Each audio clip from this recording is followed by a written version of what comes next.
நீங்கள் பார்த்து கொண்டிருப்பது நியூஸ் 21 செய்திகள். தமிழ்நாடு செய்திகளை உடனுக்குடன் தெரிந்து கொள்ள நியூஸ் 21 செய்திகளை பாருங்கள்.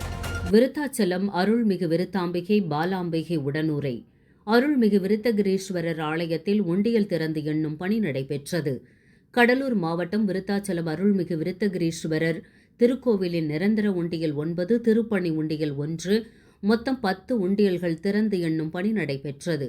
தமிழ்நாடு அரசு இந்து அறநிலையத்துறை கடலூர் உதவி ஆணையர் சந்திரன் தலைமையில் செயல் அலுவலர் மாலா முன்னிலையில் 10 உண்டியல்கள் பிரித்து எண்ணும் பணி நடைபெற்றதில் ரூபாய் 13,2433 ரூபாயும், தங்கம் 6 கிராமும், வெள்ளி 111 கிராமும் காணிக்கையாக பக்தர்களால் செலுத்தப்பட்டிருந்தது.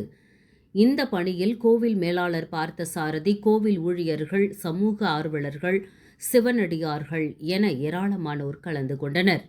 நியூஸ் 21 செய்திகளுக்காக செய்தியாளர் முருகானந்தம்.